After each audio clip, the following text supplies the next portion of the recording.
On vous demande toute votre attention. Alors, je propose aujourd'hui de regarder un certain nombre de théorèmes de comparaison entre normes subordonnées d'une matrice réelle, a priori, et rayon spectral. Voilà. Alors, je rappelle, donc rayon spectral contre normes subordonnées.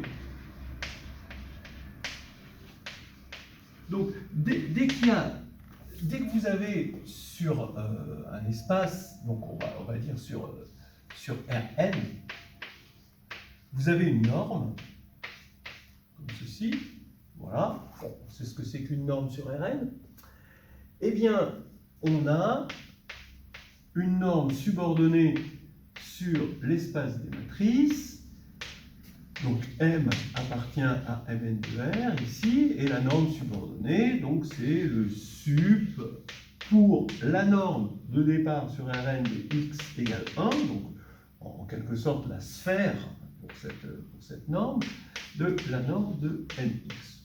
On vérifie que c'est une norme, c'est bien connu. Voilà, c'est ce qu'on appelle la norme subordonnée qui a l'avantage d'être sous-multiplicative, mais elle va avoir d'autres avantages. Alors sous-multiplicative dans le sens que la norme de AB est inférieure à la norme de A, norme de B. Et c'est important parce que ça, c'est pas juste un espace vectoriel. Hein. Mn de R n'est pas juste un espace vectoriel, c'est aussi une algèbre. Donc, quand on regarde les axiomes d'une norme, les axiomes d'une norme ne regardent que les espaces vectoriels. Il y a le 0, dans l'espace vectoriel, il y a la multiplication par un scalaire, d'accord, et il y a l'addition, ce qui va donner l'axiome de séparation, l'axiome d'homogénéité et l'axiome de l'inégalité triangulaire. Il nous faut aussi, quand on a une algèbre, tout seigneur, tout honneur, il faut quand même demander quelque chose qui soit lié à l'algèbre. Et effectivement, c'est cette sous-multiplicativité qu'on appelle aussi multiplicativité, hein, des fois dans d'autres ouvrages, mais j'aime mieux sous-multiplicativité. Norme de AB est inférieure à norme de A, norme de B, et c'est facile de voir à partir de là que ça vérifie ça. Bien, alors, ce que je veux raconter, c'est qu'on a cette norme, et on a aussi, quand M est dans Mn de R, le rayon spectral, ça c'est le rayon spectral, et ça c'est aussi une forme de max, parce que ça c'est un max, parce que la sphère est compacte, donc ce sup est un max, et c'est le max des modules de lambda, quand lambda est dans le spectre de M. Alors on va chercher évidemment ce spectre dans C, hein, même si la matrice est dans R. Voilà. Alors, bon, il y a un certain nombre de résultats qu'on connaît qui créent un lien entre ρ de M et la norme de M, et je vais essayer de les lister, d'en démontrer certains et de lister d'autres. Récemment, on a vu un résultat assez spectaculaire, c'est que si on partait ici de la norme 2, donc c'est sur Rn, donc c'est la racine de la somme des coordonnées au carré, alors ici, on aurait une norme qu'on met avec 3 traits, mais indice 2, pour rappeler que c'est la norme 2, et cette norme-là, c'est la racine de ρ de M transposé M, que j'ai récemment démontré sur cette chaîne en utilisant, c'est la première application de la décomposition polaire. Et voilà, là, comme quoi, ça rentre. Tu ne vas pas repartir bredouille avec cette histoire. Très bien. Bon, alors, ici, vous avez ça. Ce qui veut dire, entre autres, par exemple, que si S est symétrique, alors vous avez que la norme de S, parce qu'ici on va avoir S2, ρ de S2, le spectre de S2, c'est le spectre de S au carré, c'est le carré des éléments du spectre de S, donc quand on va prendre la racine carrée, on va avoir ρ de S2 égale ρ de S ici. Voilà. Voilà. Ça, c'est assez extraordinaire, mais bon, c'est assez particulier. D'abord, ça ne s'adresse pas à toutes les matrices, hein. Ça s'adresse juste aux matrices symétriques, et ça ne s'adresse pas à toutes les normes, c'est juste pour cette norme-là. Mais quand même, c'est assez extraordinaire de voir qu'on a un lien entre un truc qui nous sert à mesurer et qui nous sert à faire de la topologie, et quelque chose qui est lié au spectre.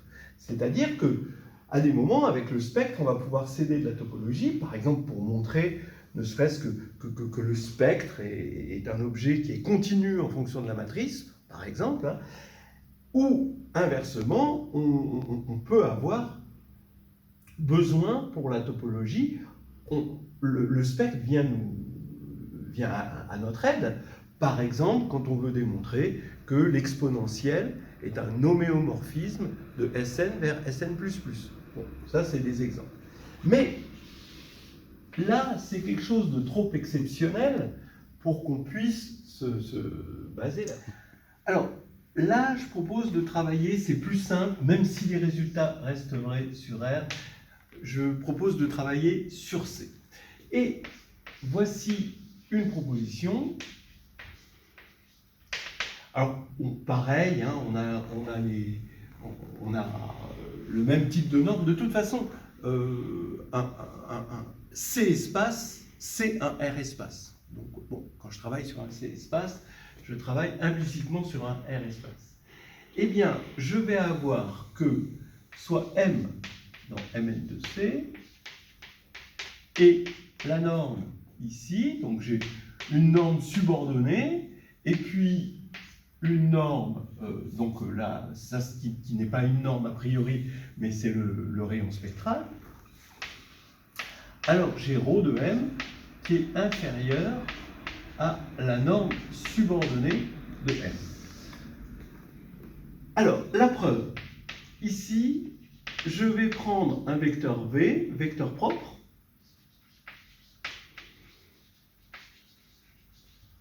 pour la valeur propre lambda. Et quitte à remplacer V, donc comme c'est un vecteur propre, il est non nul, hein, tout le monde le sait, et quitte à remplacer V par V sur norme de V, alors la norme 2 étant la norme dont celle-ci est subordonnée, je peux supposer que la norme ici de V est égale à 1. Bon. Maintenant, je vais regarder MV, je regarde sa norme, et là, c'est égal à lambda V, donc c'est égal à lambda.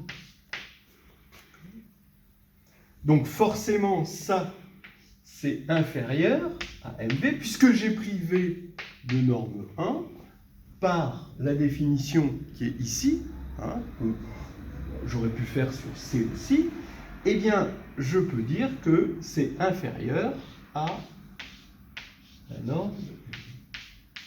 Comme c'est vrai, quel que soit lambda dans spectre de M, eh bien, je vais dire que le rayon spectral de M est donc inférieur à la norme de V. Voilà. Donc, ça, c'est une première proposition qui est assez raisonnable. Bien. Maintenant, ce qu'on va montrer, et ça, c'est le théorème, c'est que on fixe M dans Mn de C avec, bon, toujours pareil, ρ, le rayon spectral.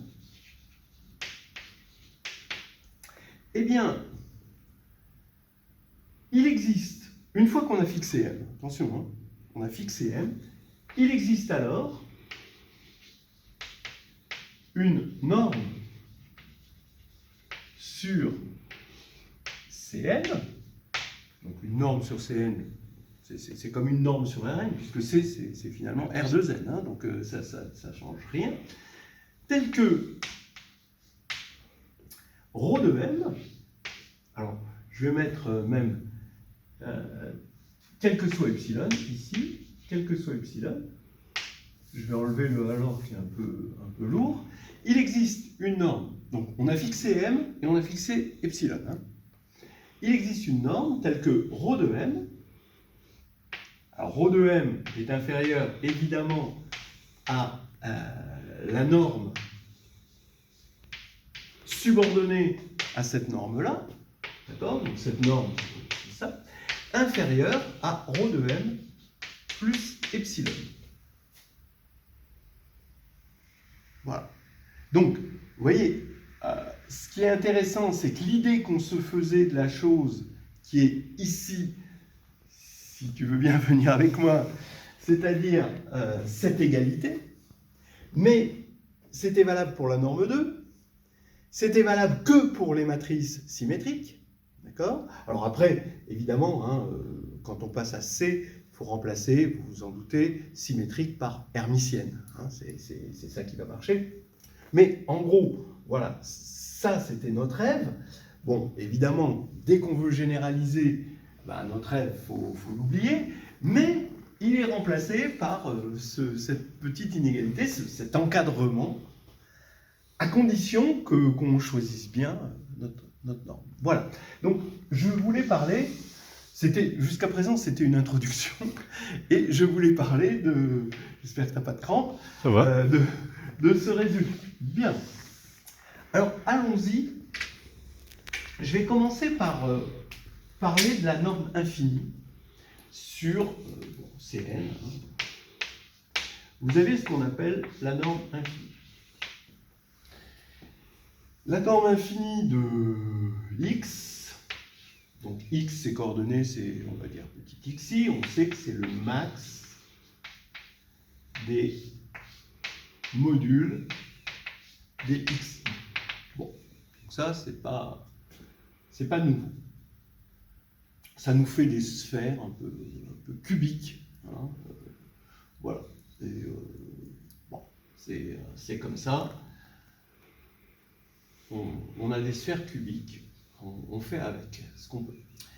Et ce qui se passe, c'est que on a que la norme associée des matrices, donc ici, qu'on note comme ceci, hein, qui est donné par la formule de tout à l'heure, eh bien, c'est le max de, alors bon, M, ici c'est MIJ, hein, et c'est le max indice I sur les lignes des sommes de J égale 1 à N des modules de MIJ. Voilà. Donc on regarde sur chaque ligne, on fait la somme des modules sur chaque ligne de la matrice, et on prend le max, et c'est ça qui va nous donner ceci. Voilà, d'accord. Alors, comment? Bon, déjà, il faut savoir prouver ça, hein, preuve ce petit lemme. Hein. La preuve du lemme, ben, évidemment, comme d'habitude, c'est une double inégalité. Vous voyez que vous avez deux max. Ça, c'est un max, et ça, c'est un max. Hein. Donc, à chaque fois, il va falloir utiliser le max. Il est bien à droite. Hein. Donc, c'est comme ça. Et on va prendre là où il est bien. Quoi. Alors, ça se démontre avec une double inégalité. D'abord, ben, on va prendre x de norme infinie égale à 1. Ça veut dire que les xi sont tous de modules inférieurs, en particulier ou égaux à 1. On n'a même pas besoin ici d'utiliser le fait qu'on a un xi où il y a égalité. Et on va dire la chose suivante, on va regarder mx. Eh bien, ses coordonnées. Donc on va regarder ses coordonnées indice i. Ben, on sait que ça va être la somme des m, i, j, x, j. Pour j égale 1 à n. D'accord ? Donc, quand on va regarder la norme infinie de mx, ça va être inférieur, évidemment, à la somme par l'inégalité triangulaire des mij, j allant de 1 à n, et comme le module des xj est inférieur ou égal à 1, je le fais disparaître ici, d'accord? Donc voilà. Et maintenant, je vais passer ici, donc ça veut dire que c'est inférieur au max indice i de ceci, donc ça c'est quel que soit i, et donc inférieur au max de sigma de j égale 1 à n de mj. Donc ça va nous faire que m, par définition ici, eh bien c'est inférieur à ce max.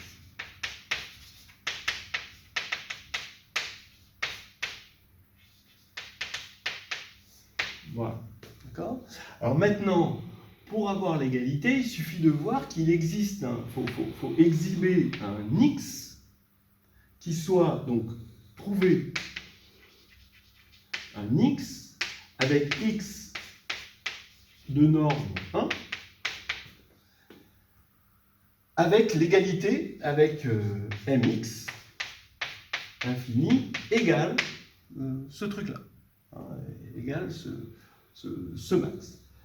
Bon, là, c'est pas trop difficile parce que ce max, il est atteint sur une certaine ligne. On va prendre i tel que le max soit atteint. Et les mij, pour tout j, on peut les écrire sous la forme mij exponentielle de a. C'est mal choisi le i, je suis désolé. On va l'appeler i0. Hein, voilà, on a de la ressource ici. Là, on va l'appeler i0. Et ici, c'est le i des imaginaires et j. D'accord ? Voilà. Donc, il s'écrit comme ça, il a un module et il a un argument. Alors ici, on va l'appeler alpha j. Voilà. Ça va être l'argument de mi0j. Et on va prendre, bien sûr, pour x, eh ben, c'est le vecteur exponentiel de moins i alpha j. Comme ça, quand on va multiplier les deux, on va bien avoir la somme de ça. Et bien sûr que la norme infinie de x est égale à 1, puisque tous les modules ici sont égaux à 1. Voilà, donc on a démontré déjà cette... bon, on a évidemment que ce lemme, on a démontré ce lemme avec le max. Bien. Alors maintenant, une de mes marottes, peut-être que vous savez, mais c'est que Cn, on a trouvé, il va falloir de la souplesse pour trouver cette norme. Et ces normes-là ne dépendent, cette norme infinie, là, vient du fait qu'on est sur Cn. Et sur Cn, qu'est-ce qu'on a? On a une base canonique. Si on a une base canonique, je peux parler des xi sans avoir à dire dans quelle base c'est, puisque c'est dans Cn, c'est les xi, c'est les coordonnées, on dit les coordonnées. On n'a même pas besoin de dire la base, c'est des passes droits, si vous voulez, des coordonnées. Bon. Alors, là maintenant, il faut trouver d'autres normes, ici, d'autres normes infinies. Quand on est non plus sur Cn, mais maintenant sur un espace E. Sur un espace E, je vous rappelle, ça je le dirai autant de fois que je peux, sur E, un espace vectoriel complexe, se donner une base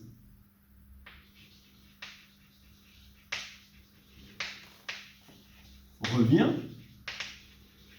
à se donner un isomorphisme entre E et Cn. Dès que vous avez une base, vous avez un isomorphisme. Là, vous avez des coordonnées. C'est se donner des coordonnées. Et donc, avec une identification entre E et Cn, on va avoir une norme infinie. Je ne dis pas que on va avoir autant de normes infinies que de bases. Par exemple, si vous prenez les normes 2, d'accord, toutes les bases orthonormées vous donnent la même norme 2, en quelque sorte. C'est la même mesure, en quelque sorte. Mais, bon, on va passer sur ce problème-là qui est lié à un problème que je racontais récemment sur la maximalité du groupe orthogonal. Mais, bon, on va pas partir là-dessus. Mais en tout cas, des normes infinies, des fois, des gens, on entend des fois des étudiants dire sur E, on va prendre la norme infinie. Il n'y a pas une norme infinie sur E. Il y a une norme infinie sur Cn. Et il y a autant, presque autant, on va dire, de normes infinies qu'il y a de bases. Bon, des fois, il peut y avoir accidentellement deux bases qui donnent la même norme infinie. Parce que vous voyez que si vous prenez, vous êtes sur le plan IJ, vous le transformez en JI, vous allez avoir le carré qui redevient le carré. D'accord ? Le cercle, si on prend la norme 2, là, vous en avez plein. Hein. C'est là où il y a la maximalité du groupe compact. Bien. Mais, ce que je veux dire, c'est que ici, vous avez plein de normes infinies. Donc, on va essayer de jouer sur cette pluralité des normes infinies et pour obtenir cette norme que l'on veut. Alors, allons-y. Ici, on va prendre l'application qui a M donne P-1 M. Infini. Bon. Infini ou pas infini. Hein. En tout cas, à partir du moment où vous avez une norme, donc on va prendre x égale P-1 x. Voilà, x dans le Cn, et là on va aller dans R+. Voilà. Prenons ça. Ça, eh ben, c'est encore une norme. Vous voyez que, comme P, on va le prendre dans GLN de C, okay, eh bien, l'axiome de séparation, c'est Peanuts. L'homogénéité, c'est évident. Et l'inégalité triangulaire, ça vient du fait que P-1 est linéaire. Donc P-1 x plus y, c'est P-1 x plus P-1 y. Donc c'est rien. Ça, c'est encore une norme. Bon, maintenant, ce que j'affirme, c'est que quand on va regarder la norme infinie, alors que je vais appeler, cette norme, je vais l'appeler norme indice P de x. Donc je vais avoir une norme P associée à P. Et ben, là, ça va être quoi? A priori, puisqu'on a tordu x en P-1 x, ça va être la norme associée infinie de M, P, P-1. C'est juste le changement de variable. Hein. Pourquoi? Parce que donc, ça par définition, ça va être le max de la norme de P-1 M P x, non, de P-1 M P x infini, quand x infini est égal à 1, d'accord, ça c'est la définition. D'accord. Et ça, par définition, c'est le max de la norme de M, alors attention, de P-1, alors oui, de Mx P pour ici x P égale 1. Et en fait, pour passer de là à là, il suffit de faire le changement de variable y égale P-1 x. Voilà. Donc ça, c'est quelque chose d'assez clair. Alors, ici, j'ai cette norme, et je vais avoir une pluralité des normes infinies. Et je vais m'en servir. Alors maintenant,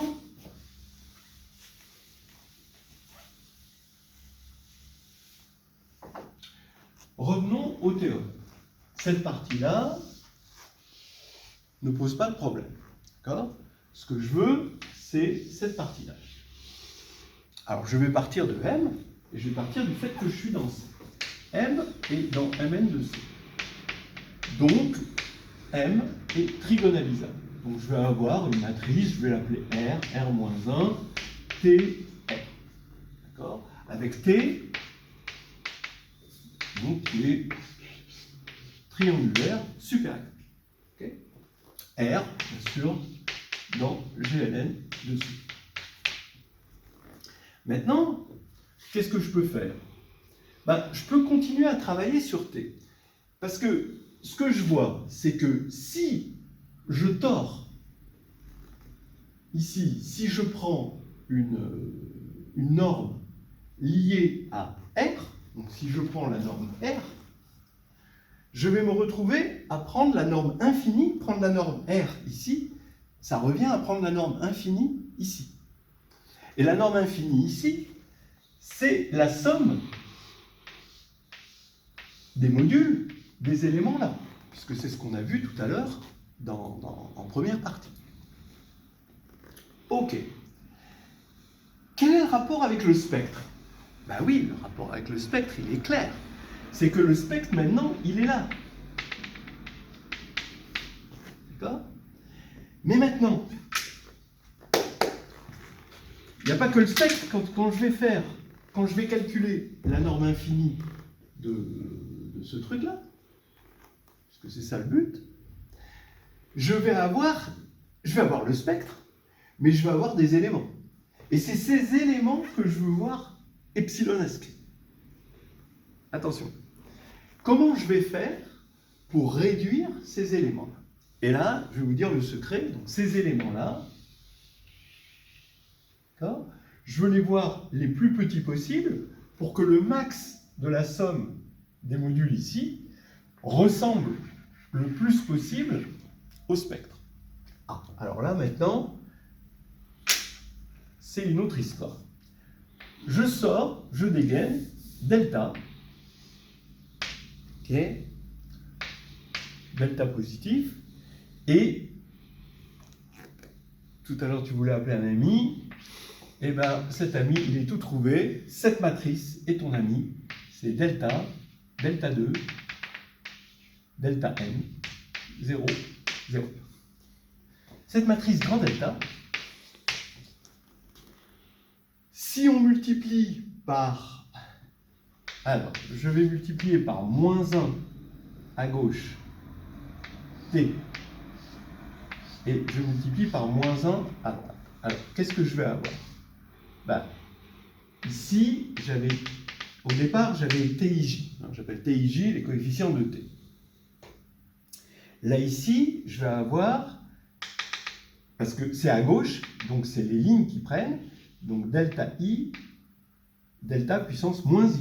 En fait. Et à droite, c'est les colonnes qui prennent, donc c'est delta puissance J. Donc je vais avoir du J moins I. D'accord ? Comme la matrice est triangulaire supérieure, si je suis sur le triangle strictement supérieur, je vais avoir J moins I positif. Donc quelque chose qui tend vers 0 quand delta tend vers 0. Si je suis sur la diagonale, ben, j'ai 0. Donc j'ai delta puissance 0, ça fait 1, donc je garde mon spectre. Donc ça veut dire, et si j'ai 0, là, si je suis dans la partie inférieure, delta j moins i, j moins i est négatif, mais c'est absorbé par 0. Voilà. C'est pour ça que cette matrice, il faut s'en rappeler, elle peut servir à des mots. Donc ça veut dire que delta moins 1 t delta, c'est égal à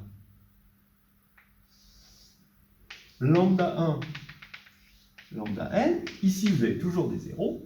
Et ici, vous allez avoir du delta t quelque chose, vous allez avoir des delta ici. Ici, vous allez avoir des delta 2. Et delta 2 ici, fois t.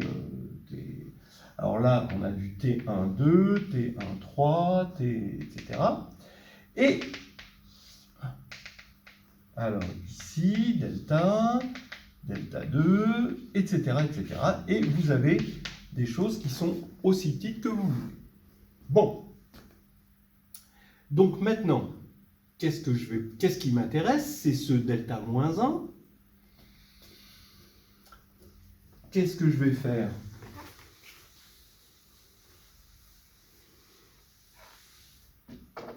Je vais regarder, ce qui m'intéresse maintenant, c'est T qui est égal donc à R, M, R moins 1, et je vais faire delta moins 1 T delta, qui est égal à delta moins 1 R, M, R moins 1, delta. Voilà. Donc, je vais prendre la norme, ici, de x, qui est égale à la norme de... Donc, il faut que j'inverse, en fait, ce truc-là. Donc, que je prenne l'inverse de ça. Donc, bon, l'inverse est là. Delta moins 1 Rx, d'accord, infini. Donc, je vais avoir la norme associée par rapport à R moins 1 delta de M, qui va être égale à la norme associée, d'après ce qu'on a vu tout à l'heure, de justement delta moins 1 de ça, finalement, hein, donc de ça, delta moins 1 t delta infini, et ça qui va être égal au max de lambda i, ici, en module, plus bien delta fois quelque chose de borné, une borne. D'accord ? Parce que là, ça va être borné par le max des... Bon, on prend delta strictement inférieur à 1, et ça va être borné par le max des TIJ, d'accord ? Des modules de TIJ. Donc je peux prendre cette borne si delta est inférieur à 1. Voilà. Donc maintenant, quel que soit epsilon, je peux trouver un delta tel que ça, ce soit inférieur au spectre de M plus epsilon, d'accord, puisque le spectre de M, c'est ça. Ce qui termine mon théorème. Ça, c'était vrai dès le départ, et ça, on a trouvé ça grâce à cette pluralité des normes infinies. Voilà. C'est toujours plus long que ce qu'on pense au départ. Dans notre tête, c'est tout petit, puis après on déroule. C'est comme le sac de Merlin l'Enchanteur. Et voilà, ainsi plus petit, vous tiendrez tous dans mon sac. C'est fini, ça se déroule, ça en finit plus. C'est fini. Mais là, c'est terminé, je crois. Voilà. Restez-y, des allions, wow!